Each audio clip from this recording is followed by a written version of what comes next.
My dear Shine family members, good morning. ऐसे तो मेरी तकरीबन हर एक वॉइस नोट हर किसी के लिए बड़ी महत्वपूर्ण होती है, लेकिन कुछ लोगों के लिए वो ज़्यादा ही महत्वपूर्ण होती हैं। लेकिन ये वॉइस नोट मैं आप सभी से निवेदन करूंगा कि ज़्यादा से ज़्यादा लोगों तक पहुंचाएं, क्योंकि ये वॉइस नोट सभी के लिए बहुत महत्वपूर्ण हैं। ये वॉइस नोट उनके लिए भी महत्वपूर्ण हैं जिन लोगों ने 2019 से लेकर के अभी तक शाइन परिवार की किसी भी लैंड पर अपनी लायबिलिटी उतारी है। ये वॉइस नोट उनके लिए भी महत्वपूर्ण हैं जिन लोगों ने किसी की अफवाहों में आकर के एफआईआर्स, कंप्लेन या पीआईएल डाली है।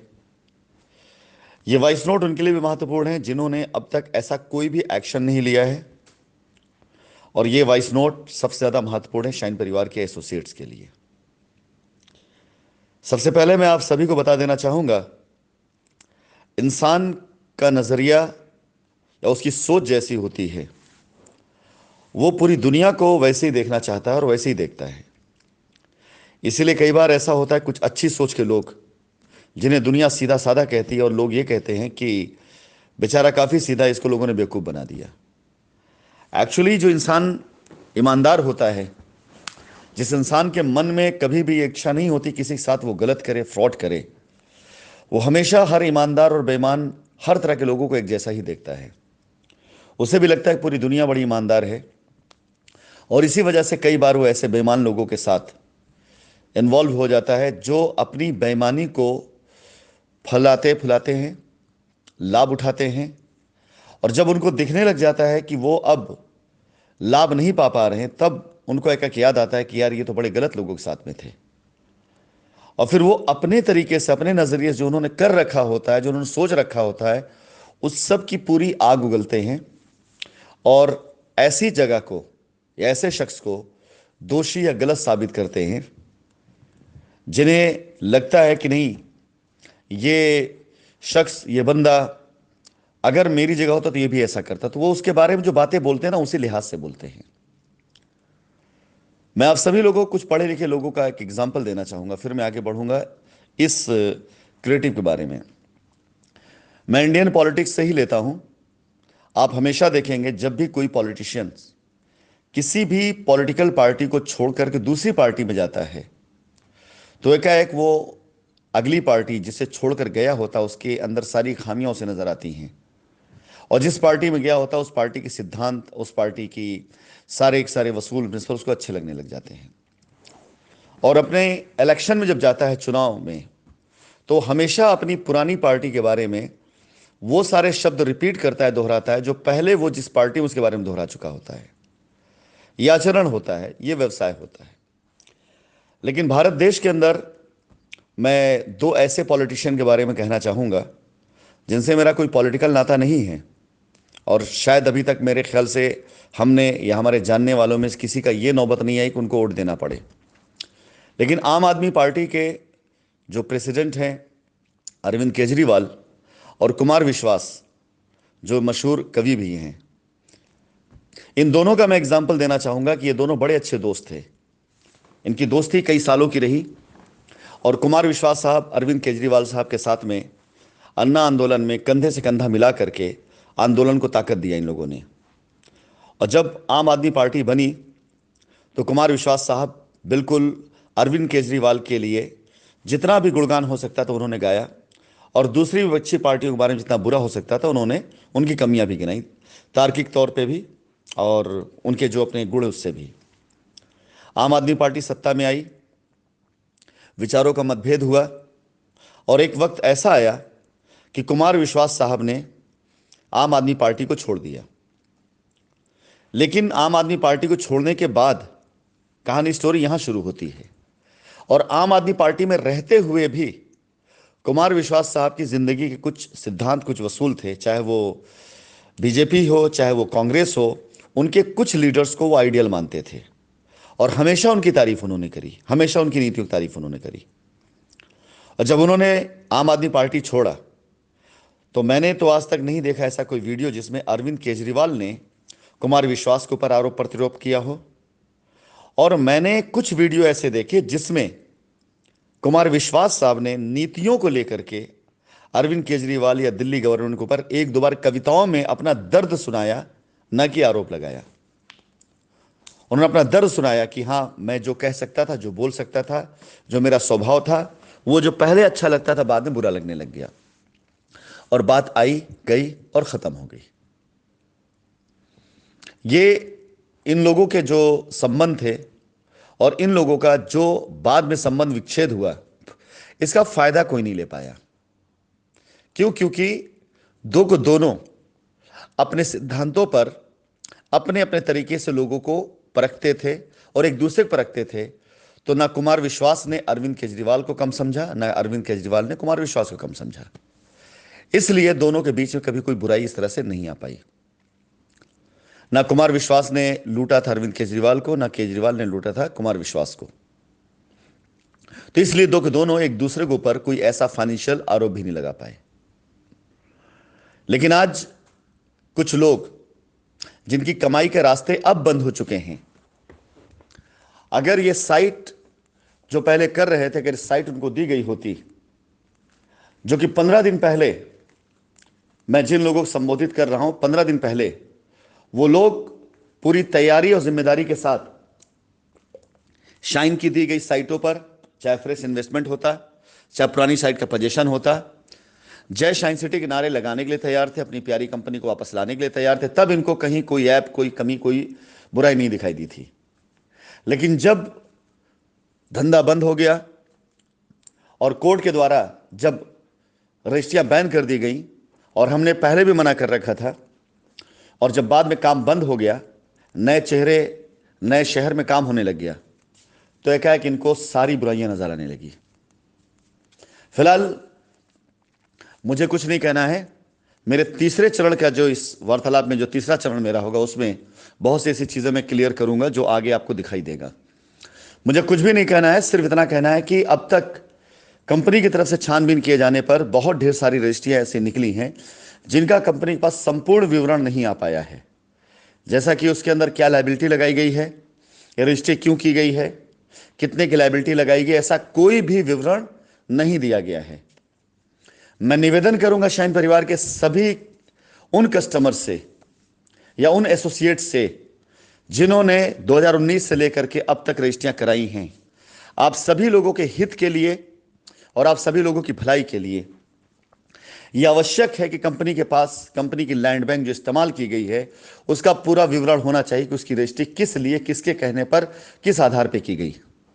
और यह विवरण मैं अपने लिए नहीं बल्कि माननीय उच्चतम न्यायालय में प्रस्तुत करने के लिए मांग रहा हूं।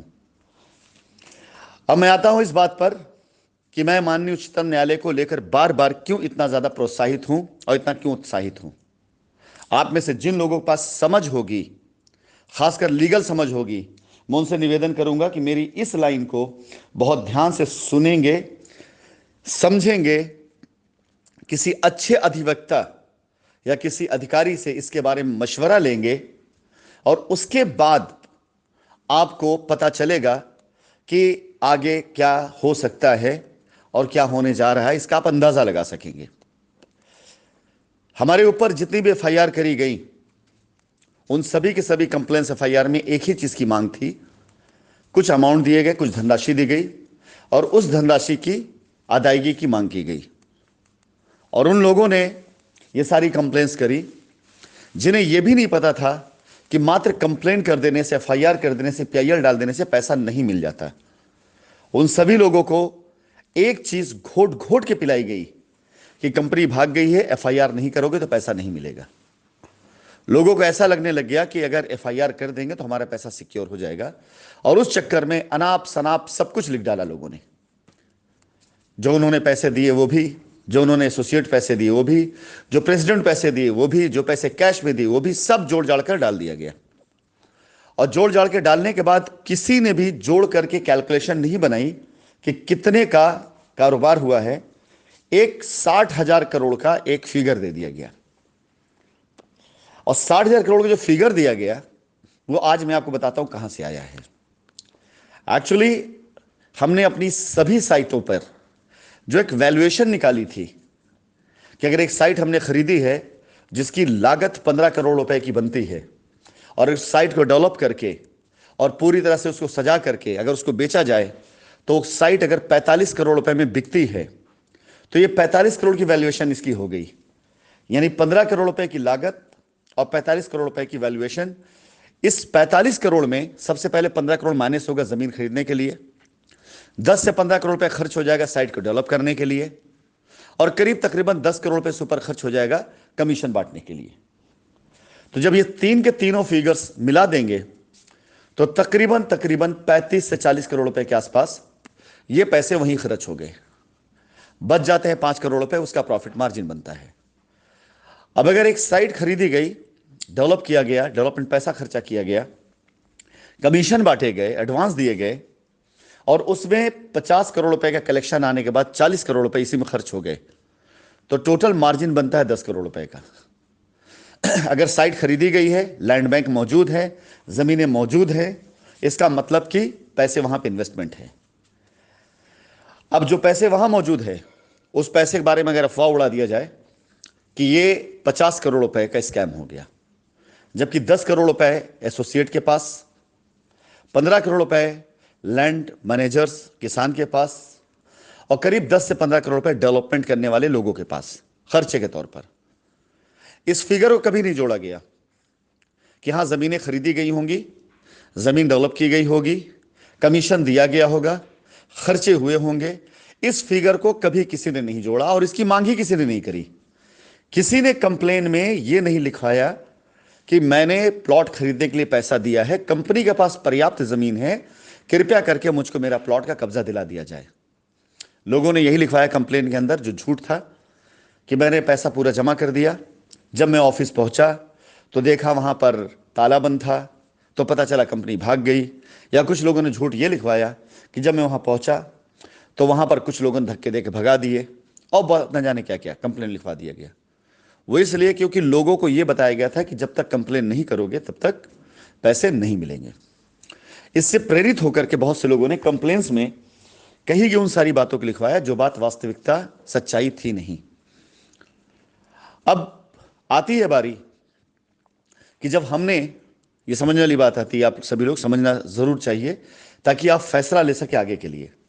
हमने जब तक अदायगी की कोशिश करी, हमने तब तक FIR कंप्लेन PIL को बिल्कुल ध्यान नहीं दिया था।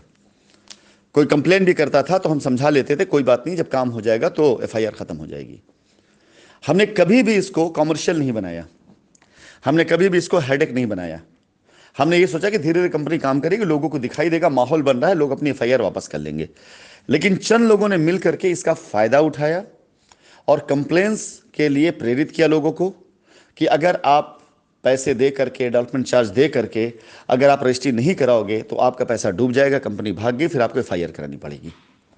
प्रेरित किया गया लोगों को पूरी तरीके से, और ये हम साबित करेंगे माननीय न्यायालय के अंदर। बहुत से एविडेंस हमारे पास ऐसे हैं, कई लोगों के सोशल मीडिया के वॉल के पेज ऐसे हैं, कई लोगों की रिकॉर्डिंग ऐसी है जो हमारे पास मौजूद है, जिसे हम सोशल मीडिया के जरिए नहीं बल्कि जहां पर आवश्यकता है माननीय न्यायालय में वहां जरूर डालेंगे कि ये रिकॉर्डिंग आप सुन लें, देखें कि FIR कस्टमर करना चाह रहे थे, उसको प्रेरित किया गया। इसके साथ ही साथ लोगों ने अपनी दुकानें चलाई, लोगों ने, कुछ लोगों को रजिस्ट्रियां करी ऐसी जो बिल्कुल इन्वेस्टर भी नहीं थे, प्रेशर में आकर के चाहे की हो उन्होंने, चाहे उनसे लालच में आकर करी हो। कुछ ऐसे प्राइम लोकेशन की जमीनें रही लोगों ने जिसकी रजिस्ट्री करी, जिसको शायद अगर उस लायबिलिटी उतारने में इस्तेमाल करते तो शायद 2-4 करोड़ की लायबिलिटी उतरती, जिसे मात्र 30-40 लाख रुपए, 50 लाख रुपए के चक्कर में लोगों ने उठा करके बेच दिया ऐसे लोगों को जिनसे उन्हें मौके पे पैसा मिल गया। ये सारे स्कैम हुए पड़े हैं, भरे पड़े हुए हैं, दिखाई देंगे आप सभी लोगों को। फिलहाल हम कोर्ट के अंदर इस बात को डालेंगे, कोर्ट में इस बात को डालेंगे। क्यों? अब मैं दोनों बातों को जोड़ता हूं। अगर आप ध्यान दें तो कंप्लेन की गई कि कंपनी भाग गई, आपका पैसा भाग गया, वो पैसा दिलाया जाए। लेकिन आजकल एक चीज जो पिछली 2 तारीखों से आप सभी लोग लेकर के उत्साहित भी हो रहे हैं, पहली तारीख में तो बहुत लोग उत्साहित हुए और अगली तारीख में बहुत से लोग बिला वजह फालतू हवा उड़ने लगे, जब माननीय न्यायालय से ये फटकार पड़ी जांच एजेंसियों को कि जांच प्रॉपर की जाए। वो लोग ये भूल गए कि FIR तो की गई थी, कस्टमर्स को उनके पैसे दिलाने की FIR तो करवाई गई थी, आपकी रजिस्ट्री जमीन पे कब्जा दिलाने की, एफआईआर तो करी गई थी, ये कहकर कंपनी भाग गई है और आप जो है इस कंपनी के ऊपर जो केस कर रहे हैं इसलिए कर रहे हैं आप पैसा डूब चुका है। लेकिन माननीय न्यायालय से आदेश हो रहा है जांच का, कि जांच किया जाए कि पैसे कहां गए, किसके पास गए, और जो आरोप लग रहा है वो सही है गलत है, इसकी फेयर इन्वेस्टिगेशन की जाए, प्रॉपर तरीके से जांच की जाए। जांच जब मजबूत की गई, इससे पहले एफआईआर के बिहाफ पर गिरफ्तारियां हुई, बिल्कुल इसमें दो राय नहीं है कि लोगों ने जो एफआईआर करी जिस मोटिव से, उस मोटिव का पहला पार्ट लोगों की गिरफ्तारियां वो हुई, ये पहला पार्ट था एफआईआर का। लेकिन अगला पार्ट कस्टमर के लिहाज से उन सभी लोगों को उनका फंड, उनका पैसा, उनकी जमीन वापस मिल जाना चाहिए। लेकिन जिनकी गिरफ्तारियां हुई वो एक एक करके धीरे धीरे जमानत पर बाहर आते चले गए और आज भी कस्टमर्स का पैसा वहीं पर है, आज भी उसे पैसे नहीं मिले हैं। अब इन लोगों ने अपनी दुकान चला रखी है मुझे लेकर के कि जब वो आएंगे तब कस्टमर पैसा वापस मिलेगा। भाई कहां से मिलेगा, पहले तो ये बता दें। नंबर दो, आप सभी लोगों को बताना चाहूंगा, इस बात पर जोर दीजिए कि जांच के आदेश क्यों हो रहे हैं, क्योंकि अगर आप पूरा रिकॉर्ड उठाएंगे तो इससे पहले जब कभी ये पिटीशन लिस्ट होती थी तो कभी कंपनी का नाम नहीं आता था, नाम आता था पिटीशन जिनके नाम पर है उनका वर्सेस स्टेट। और अब कंपनी का भी नाम और कंपनी के एडवोकेट नाम आने, क्योंकि कंपनी ने अपनी तरफ से जो पिटीशन लगाई उसमें हमने साफ साफ मांग किया है कि हमारे पास जमीन है, हमारे बैंक अकाउंट सीज्ड हैं, हम पैसा वापस देना चाहते हैं, हमारे साथ खुद स्कैम हो रहा है, हमने इतनी ढेर सारे लोगों को एडवांस दे रखे हैं, कृपया करके इसकी बाकायदा जांच करके हमें अनुमति दिया जाए या कोर्ट अपनी तरफ से कोई मॉनिटर नियुक्त करे ताकि हम लोग लायबिलिटी उतार सकें। हम तो उस चीज के लिए सहर्ष तैयार हैं जो चीज आप अपनी पिटीशन में डाल रहे हैं, हम तो उनके लिए भी तैयार हैं जो पिटीशन नहीं है, उनका काम बाहर से कर रहे हैं, क्योंकि हम उसका रिकॉर्ड बना के देंगे कि देखिए हमने इनका काम किया है। लेकिन पिटिशनर जो थे जिन्होंने पिटीशन डाल रखी है, हम उनका काम इसलिए नहीं कर पाए क्योंकि वो ऑलरेडी पिटीशन में हैं और वो एक गलत ट्रैक पे जा रहे हैं। मैं आपको बताना चाहूंगा कि जो एफआईआर और जो पीआईएल डाली गई थी कंपनी पर दबाव डालने के लिए, आज वो एफआईआर वो पीआईएल कंपनी का सबसे बड़ा हथियार है कि हम इस बात को बाहर चिल्लाते रहें कि हमारे साथ गलत हो रहा है, किसान हमारा पैसा लेके भागा है, प्रेसिडेंट एसोसिएट सब पास हमारे पैसे पड़े हुए हैं, हमारी गाड़ियां हैं, हमारी जमीन, कोई सुनने वाला नहीं था।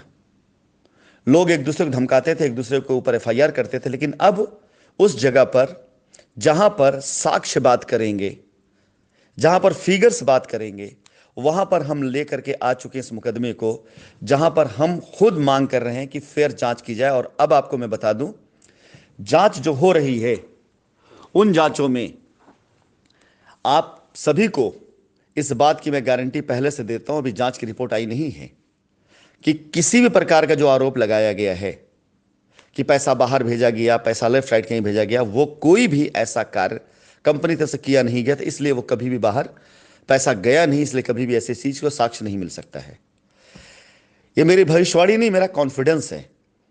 क्यों? क्योंकि हमने पूरी तरीके से काम को वो किया है लीगल जो कानून कहता है। ऐसे बहुत ढेर सारे लोगों के बयानात आए हैं, ऐसे बयान आए हैं जिन बयानों का सिर्फ बयान है, आधार नहीं है। आप एक बात ध्यान रखिएगा, आप जो बोल देते हैं बाहर ना, उसको अगर कोर्ट में आप बोलेंगे उसको साबित करना पड़ेगा, आपको उसके सबूत देने पड़ेंगे आपको। तो फिलहाल इस टाइम जो चीजें चल रही हैं माननीय न्यायालय के अंदर, वो पूरी तरीके से कंपनी की तरफ से की गई उस अपील का नतीजा है, जिसे कंपनी ने निर्धारित किया था पहले कि अगर हम जांच करवा लेते हैं, फेयर जांच हो जाती है, हम कहते छोड़िए इसका क्रेडिट हमें नहीं लेना है, लेकिन अगर फेयर जांच हो रही है, हो गई, तो यकीन जानिए ये जो 60,000 करोड़ का लोगों ने पुलंदा बना करके खाली पेपर रखा है ना, ये उड़ते देर नहीं लगेगी। पहली चीज, कंपनी अपनी सारी जमीनों पर जिसकी रजिस्ट्रियां हुई हैं, जब तक प्रॉपर डॉक्यूमेंट्स नहीं पाएगी तब तक उस रजिस्ट्री को हम नहीं मांगेंगे। और माननीय न्यायालय में हम ये पुलिंदा भी रखेंगे, ये सब्जेक्ट भी रखेंगे कि हमने लोगों को ऑथराइजेशन दिया, पावर दिया लायबिलिटी उतारने के लिए, लोग कि इन लोगों ने हमारे साथ छल किया। जवाब देंगे वो सारे लोग जिन्होंने अपने रिश्तेदारों के नाम, अपने घर वालों के नाम, अपने दोस्तों के नाम और कुछ ऐसे बेनामी लोगों के नाम पे रजिस्ट्रियां कर रखी जिनका शाइन से कोई लेने देना नहीं था। किसी ने पैसा उठाया किसी से 1 करोड़ रुपए और लेकर अपने अकाउंट में रख लिया, अपने घर पे रख लिया। उसने जब प्रेशर डाला तो शाइन की लायबिलिटी दिखा करके उसकी जो है आपने जमीन लिखवा ली। कोई बात नहीं, मैं सौगंध खा के कहता हूं आप सभी लोगों को, ये सारी रजिस्ट्रियां जिनका कंपनी की लायबिलिटीज कोई लेने देना नहीं है या डॉक्यूमेंट्स प्रॉपर नहीं लगे हैं, ये सारी की सारी रजिस्ट्रियों का मैं निरस्तीकरण का अपनी कंपनी की तरफ से कोर्ट के अंदर, माननीय न्यायालय के अंदर आवेदन डालूंगा कि इसे एक्सेप्ट किया जाए, क्योंकि ये जनता का पैसा है। पैसा यहां गया हुआ है जिसे लोगों ने अकाउंट में एडवांस लेकर लूटा, किसान को दिलवाने के नाम पे लूटा, और अगर पैसा हमने जमीन पे डाल दिया तो फर्जी रजिस्ट्रियां करके भी लूटा। और अगर यह साबित हो जाता है कि रजिस्ट्रियां उनको भी की गई जिनकी लायबिलिटी नहीं थी, रजिस्ट्रियां उनको भी की गई जिन्होंने कंपनी अकाउंट पैसे नहीं दिए थे, पैसा किसी और ने लिया लेकिन कंपनी पर आरोप लगाकर रजिस्ट्री कर दी, तो यह भी इस लूट का पार्ट माना जाएगा। और तब निकलकर सामने आएगा असली लुटेरा कौन है। और इसकी लड़ाई हम लड़ रहे हैं, यह भविष्यवाणी हम नहीं कर रहे हैं, यह डिमांड ऑफ क्लाइंट है। यह उस क्लाइंट की, उस कंपनी की मांग है जो कानूनी लड़ाई लड़ रहा है। इसके लिए मुझे सुप्रीम कोर्ट तक जाना पड़ा तो मैं सुप्रीम कोर्ट तक लड़ूंगा, लेकिन जब तक सच्चाई सबके सामने नहीं आएगी तब तक यह लड़ाई अब बंद नहीं होगी। अगर लोग एफआईआर वापस लेकर, पीआईएल से अपना नाम वापस लेकर के अपना मामला सेटल कर लिए होते तो शायद मुझे यह पोल खोलने की आवश्यकता नहीं पड़ती। पोल जो खुलेगी अब माननीय न्यायालय के द्वारा खुलेगी। अब कोई भी चीज बाहर कोई आरोप लगा रहा है ना, उसको हम कोर्ट में लेकर के आएंगे। आप बाहर कुछ भी कह लीजिए, कुछ भी बोल लीजिए, वो सारी चीजें अफवाहों की श्रेणी में आएंगी और उन सब को एविडेंस बना करके हम लाकर कोर्ट में रखेंगे कि ऐसे लोगों की अफवाहें, ऐसे लोगों की झूठ बयानी, ऐसे लोगों के फेसबुक वॉल, ऐसे लोगों का ट्विटर का जो हैंडल हो रहा है, जो ट्वीट, ऐसे लोगों का यूट्यूब चैनल, ये जनता के अंदर भ्रांति फैला रहा है और साबित करना पड़ेगा। तो फिलहाल दूसरे चरण में जो कहना चाह रहा था यही कि सभी शाइन परिवार के एसोसिएट और कस्टमर ये बात जान लें कि जो बातें अफवाहों में और अखबारों में आई हैं उन बातों का सच्चाई से कोई लेना देना नहीं है। मैं कोर्ट की तारीख आने से पहले चैलेंज कर रहा हूं। भले ही 2, 3, 4 तारीख लग जाए, ये आरोप लगते रहें, लेकिन 10वीं तारीख भी लग जाएगी, ये आरोप कोई साबित नहीं कर पाएगा। ना मेरे पास एक कंट्री के अलावा किसी दूसरी कंट्री की नेशनलिटी या पासपोर्ट है, सिवाय भारत देश के अलावा मेरी कोई नागरिकता नहीं है, और सिवाय भारतीय पासपोर्ट के लिए मेरा कोई पासपोर्ट नहीं है। किसी भी कंट्री के अंदर किसी भी व्यवसाय के लिए, किसी भी कारोबार के लिए शाइन सिटी का कोई भी पैसा बाहर नहीं गया है। इसके अलावा 1 रुपए का भी गबन कंपनी ने कस्टमर साथ नहीं किया है, सारा पैसा वहीं मौजूद है। और ये लोग जो आजकल दूसरों की हाथों की कठपुतली बने हुए हैं, यकीन जानिए इनको कठपुतली सिर्फ इसलिए बनाया जा रहा है कि लोग अपने को कवर कर सकें, ताकि ये कह सके कि मैंने तो नहीं, ये इनके लोगों ने कहा था इसलिए मैंने इस बात को ऐसा बोला था। जांच एजेंसियां जो जांच कर रही हैं, मेरा विश्वास है कि वही पाएंगे जो हकीकत होगी, जो सच्चाई होगी। बाकी कोई भी फिगर मैनिपुलेट नहीं किया जा सकता है। बैंक के अंदर या कहीं किसी जगह कोई फिगर मैनिपुलेट नहीं किया जा सकता है। हमें पता है बहुत अच्छे से, हम बहुत क्लियर है कि हम इस लड़ाई को जीतने जा रहे हैं। अफवाहें बाहर जितनी चलती रहें, लेकिन याद रखिएगा हिंदुस्तान की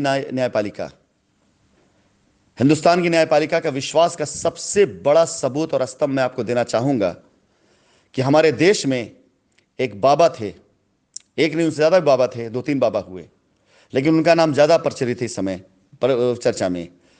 बाबा आसाराम बापू, न जाने कितने मुख्यमंत्री आकर उनका पैर छूते थे, न जाने कितने स्टेट की पुलिस डीजीपी वो उनके यहां दरबार में जाते, दर्शन करने जाते थे। हिंदुस्तान के बहुत बड़े हिस्से पर उनका प्रभाव था, करोड़ों की संख्या में भक्त उनके हुआ करते थे। लेकिन जिस समय उनके ऊपर आरोप लगा तो वो क्योंकि गलत थे, पूरे हिंदुस्तान में उनके जितने भक्त थे उन्होंने सिरे से आरोप को खारिज कर दिया। हिल गया मीडिया, हिल गया तंत्र, लेकिन सैल्यूट है भारतीय संविधान को कि दो अनजान चेहरों, दो अनजान नाम की कंप्लेन पर इतना बड़ा तंत्र क्योंकि गलत थे, वो अपने आप को संभाल नहीं पाया। और आज की तारीख में दुनिया को पता है बाबा आसाराम बापू का क्या हाल है। यह है कानून की ताकत, यह कानून की पावर। कानून कभी भी पावर, अफवाह, इन सब पे नहीं जाता। कानून हमेशा सच्चाई पे जाता है और ये सच्चाई साबित हो करके रहेगी। ऐसे कई केस हैं, ऐसे कई मुकदमे हैं जहां पे प्रत्यक्षता आपको पहली नजर में कोई और गलत लगता है, लेकिन जब सच्चाई सामने आती है ना, तब पता चलता है कि सच्चाई कुछ और थी। तब निकल करके आता सच्चाई कहीं और है।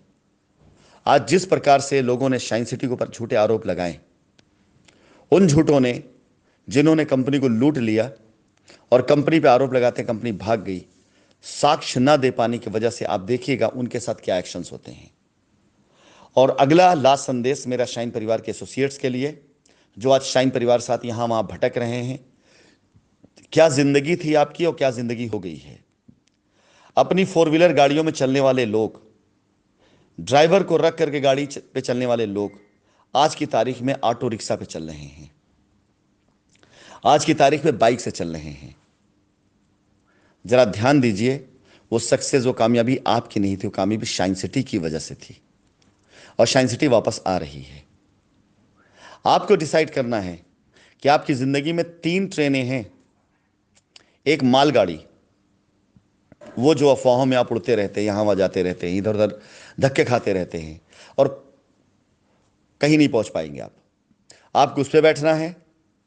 एक वो पैसेंजर ट्रेन जो हर स्टेशन पर रुकती है और किसी भी सुपरफास्ट को वो पास देती है। छोटी छोटी कंपनियां, कभी यहां कभी वहां, कभी इसके यहां कभी उसके यहां, कभी कुछ बेच ले, कभी कुछ बेच लिया, कभी साबुन तेल मंजन बेच लिया, कभी जमीन बेच लिया, कभी घर बेच लिया, कभी किताब बेच लिया, कभी कुछ बेच लिया। और एक सुपरफास्ट आपकी शाइन ट्रेन, जिसको पता है कि उसका डेस्टिनेशन क्या है, स्टेशन से कितने बजे छूट रही मैटर नहीं करता है, रास्ते में कितने जाम आ जाए मैटर नहीं करता है, लेकिन लास्ट डेस्टिनेशन पर टाइम पर पहुंचना उसको, ये उसको मालूम है। उसके लिए रास्ते की न जाने कितनी माल गाड़ियों को अपना रास्ता बदलना पड़ जाएगा, उसके लिए न जाने कितनी पैसेंजर ट्रेन को रोकना पड़ जाएगा, लेकिन फाइनली सुपरफास्ट ट्रेन अपने गंतव्य पे पहुंचेगी, टाइम पे पहुंचेगी। तो मैं अपने शाइन परिवार सभी एसोसिएट से कहना चाहूंगा, इस सुपरफास्ट ट्रेन आ चुकी है। आप में से जिन लोगों को चढ़ना है इस ट्रेन पर, अपनी मंजिल तक जाना है, छोड़िए सारी चीज़ें, ये अफवाहों पे मत जाइए। इस अफवाहों की वजह से आपने अपनी ज़िंदगी बर्बाद कर ली है। आपका कैरियर, आपकी ज़िंदगी, आपका घर परिवार सब टूट गया है। मैं खड़ा हूं आपको सपोर्ट करने के लिए। जो ज़रूरत पड़ेगी साइट विजिट के लिए, ऑफिस के लिए, कस्टमर से बात करने के लिए, जूम मीटिंग के लिए, सब मैं करके दूंगा। लेकिन आप तैयारी कर लीजिए साथ में काम करने के लिए। धन्यवाद।